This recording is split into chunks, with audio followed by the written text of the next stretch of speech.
Hey everybody, welcome to Vance Tried It. Today we're going to be making a scalloped potato with pork chops bake.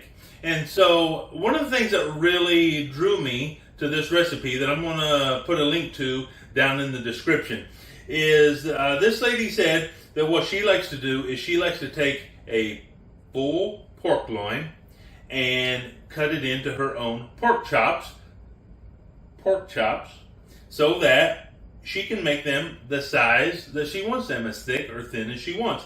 And so I thought, well, that sounds like a great idea. So I'm going to try this recipe. And so I have here a full pork loin. I'm going to cut it down. I'm going to cut off of here 5 pork chops. And if I can get this glove on, helps if I put it on the correct direction. I'm going to get 5 pork chops out of here. And then I'm going to cut it down and put some of it in the freezer for later use. I'm going to make these pretty thick pork chops.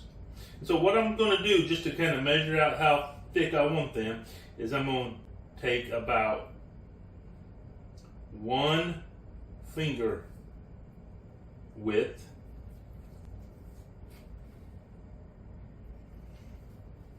And when you're cutting meat like this, you don't want to do a lot of sawing back and forth.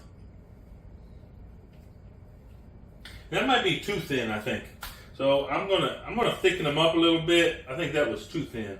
I'm gonna go with 2 fingers here. There we go.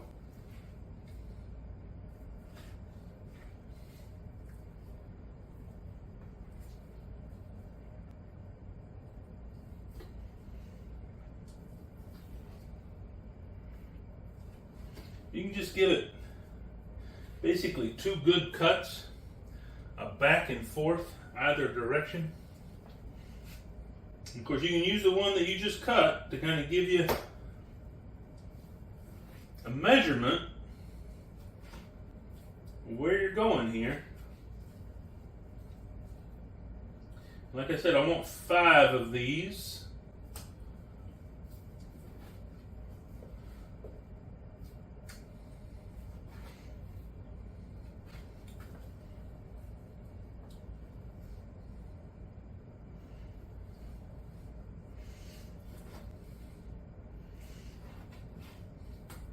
And there we go. 5 pork chops out of the pork loin. And I'm going to cut up the rest of this. I'm going to cut some more pork chops off of it. I'm going to leave some of it whole that I'll probably smoke later. And then after all that's done, we'll get back to you as we actually start making this dish.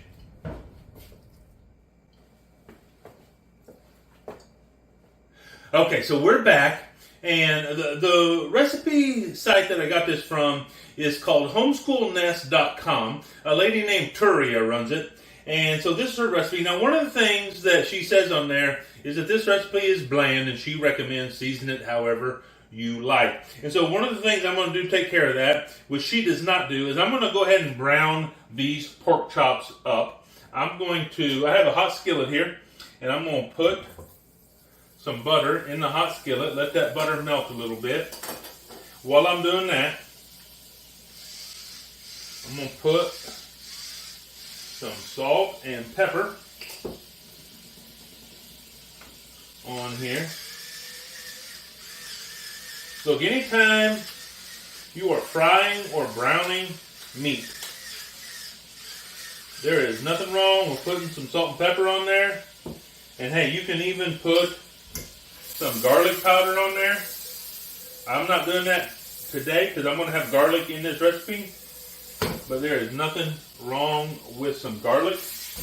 And then we have this pan really hot because we're not wanting to really cook these as much as we are wanting to brown them. And the whole purpose of that is to start the process where this meat really starts to break down in there, and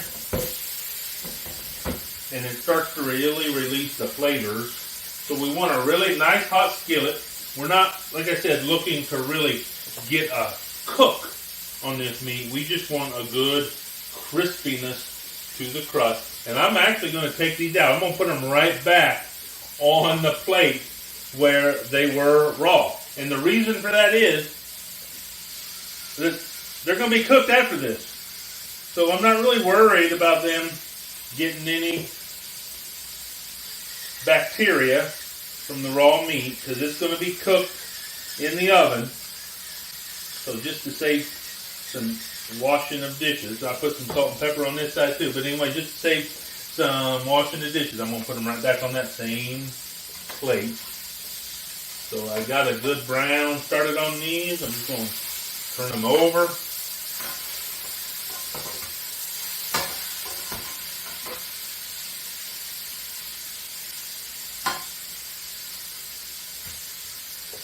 Let that butter move around in there a little bit.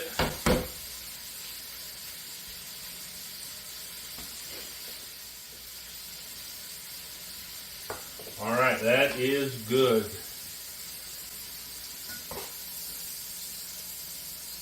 And we're just going to take these off of here. Look at that. We're just going to put them back on this same plate over here.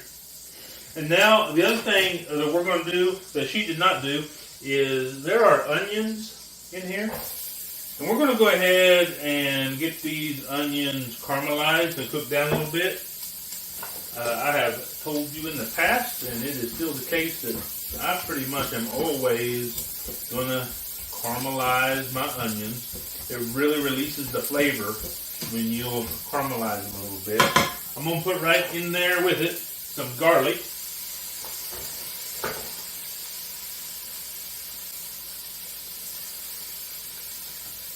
Nothing wrong with letting that garlic crisp up a little bit.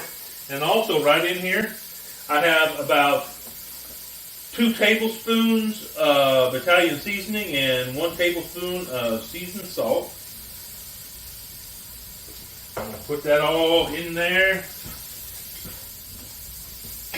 And we're just going to let these caramelize. Oh, that already smells so good. Oh, yeah.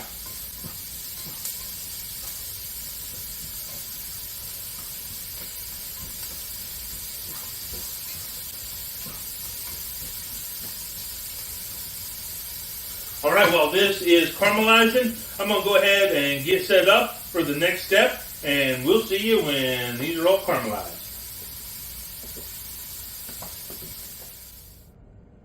Okay, so we're back and we're ready to put together our potato mixture. So what we have here is about 3 pounds of potatoes, and these are golden potatoes. And to that, I'm going to add our onion and garlic and seasoning mixture. Put that in there. I'm going to put 1 cup of milk in there. And she called for 3 cups of cheese. But hey, I'm going to live life on the edge. I'm going to put 4 cups of cheese in there because we like the cheese. And I just want to get this all mixed up. Hey, I'm spilling some because you know me. If I'm cooking, I'm spilling. But that's all right. We'll clean it up later. I just want to try and get this mixture all going down through here. Reach deep down there because all the milk, went all the way down to the bottom. So now we're going to have to dig our hands down in there. That's why I like to use the gloves. Make sure this is all mixed in well. Separate some of these potatoes out where I can. Get some cheese and seasoning in between the potatoes.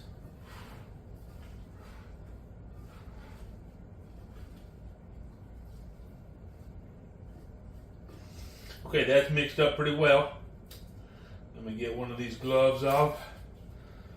And now I'm going to put this in our pan.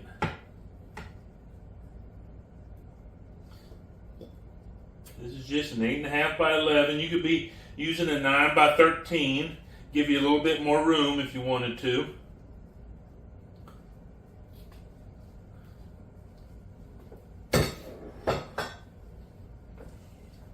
Kind of spread this out a little bit. Now, we're going to take some butter, and we're just going to sprinkle some dabs of butter across here. Just kind of spread it out. This is 3 tablespoons of butter, not margarine now. Don't use margarine. I would never pretty much encourage you to use margarine. Use butter. It's kind of already been established that the whole myth that margarine is better for you than butter, that has pretty much been disproven. It is definitely not better for you, and so don't use margarine. That's my advice. So we got that all spread out on in there. Now what we're going to do is we're just going to take these pork chops. We're going to put our pork chops right on top of here, just like this. Now, let's see how we want to do this. Kind of arrange them where they're spread out good.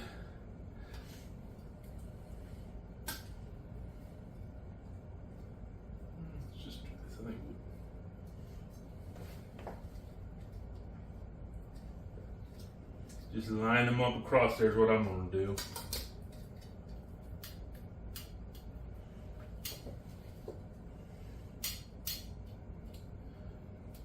And we have our oven heated to 350 degrees. First off, I'm going to grab a paper towel. I'm going to clean off the edges where I made a mess here and keep it from kind of making a mess in the oven if I can. Don't want it dripping down, making it to where I'm going to have to clean my oven any more often than I need to. So we're going to put this in the oven for 50 minutes. So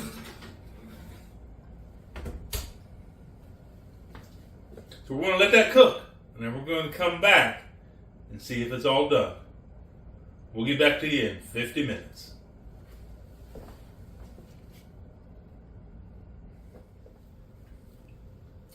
Okay, we have just a few minutes left before we're going to check and see if our meat is done. But before we do that, I just want to give you a couple notes, a couple things I forgot to mention earlier. And the first thing is about the potatoes. So I did not take the skins off the potatoes because in the recipe and in the picture she put on her website, she did not take the skins off. So I just sliced them to a 1/4 inch. And I used a mandolin slicer, but I did not put that in the video because it has come to my attention that there are some people on YouTube who are very unsteady about the use of a mandolin slicer. And so I didn't put that on there because people get really nervous when I show me slicing potatoes with a mandolin slicer. But if you would like to see what the mandolin slicer is and does, I'm going to put a video up in the corner at the end of the video. I think it's going to be like up here somewhere. And you can take a look at that video and it's going to show you me using the mandolin slicer. And then down in the description, I'm going to put a link to where you can buy a mandolin slicer of your own. It's through Amazon and it's through my affiliate store on Amazon. And so I'm going to pick out a really good mandolin slicer for you. And if you want one, you go through there and you can get it through there. The other thing I'm going to put on there is a meat thermometer. If you don't have a meat thermometer, instant read, you really need one. I'm going to put also the option to go buy one of those from my affiliate store. I'm going to put that link also down in the description. so that you will have that at the ready. Let's see how much time we have left. We have 4 minutes left. And so go ahead and do that. So I have some kind of exciting things coming up. I don't know if y'all know this, but some of the other things I do on this channel is I review fast food items. And I try to review new items. So look out for those videos and you can kind of see what my take is on some of the new fast food items that are coming out. The other thing I do is I do these in shorts. And I review new items like at the grocery store. I've done several Oreos. I've done some Pillsbury crescent rolls that are filled with cherry. I've done some chips. And so keep on the lookout for those shorts that I put out there. They're all under a minute long. And you can watch those and kind of get my take on what some of the new stuff coming up is going to be. But here's the exciting thing.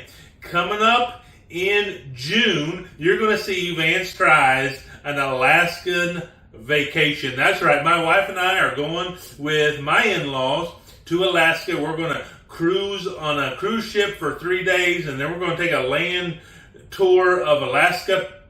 I'm going to be making videos. I'm going to be showing what we're doing there. I probably will not post most of those videos until after we get back and I get them edited. But you never know. I might just pop up some short videos about what we're doing in Alaska right there while we're up in Alaska. So please keep on the lookout for that. I think that's going to be really exciting, and I'm really anxious to get that going. Go on vacation with my wife and my in-laws and go to Alaska. We've never been there before. I know it is a beautiful place, and it's going to be just the right time of the year to go. And I always like cruising because I like food. I like to eat, and there is always plenty of food on the cruise ship. Hey, we're going to go ahead and get these pork chops with scalloped potatoes out of the oven, and then we're going to see if they are done. So, okay, so we are up to temp.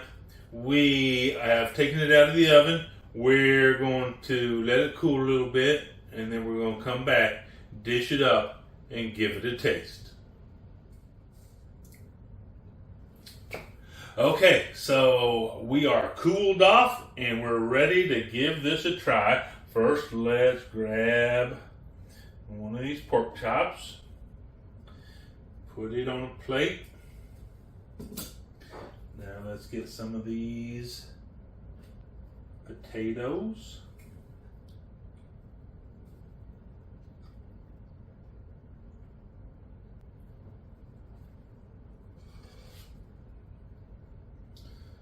Those on the plate.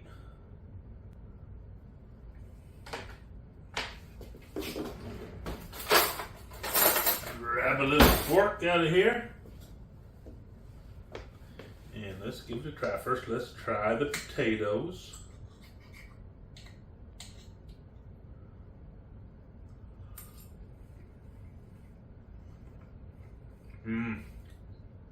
Yeah. Cheesy. The seasoning is just running through there. So good.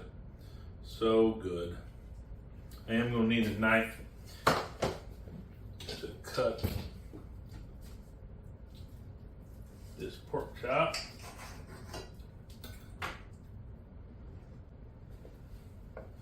So let's see how this is.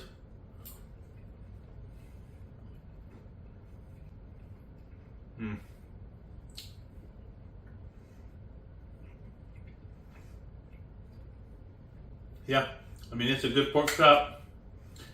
It didn't really soak up much of the seasoning from the potatoes and stuff. I don't know that it helped it all that much to cook it in the potatoes, but it does make it an easy, just one pan meal to kind of put together and not have to worry about cooking it separate. You don't have to worry about frying it.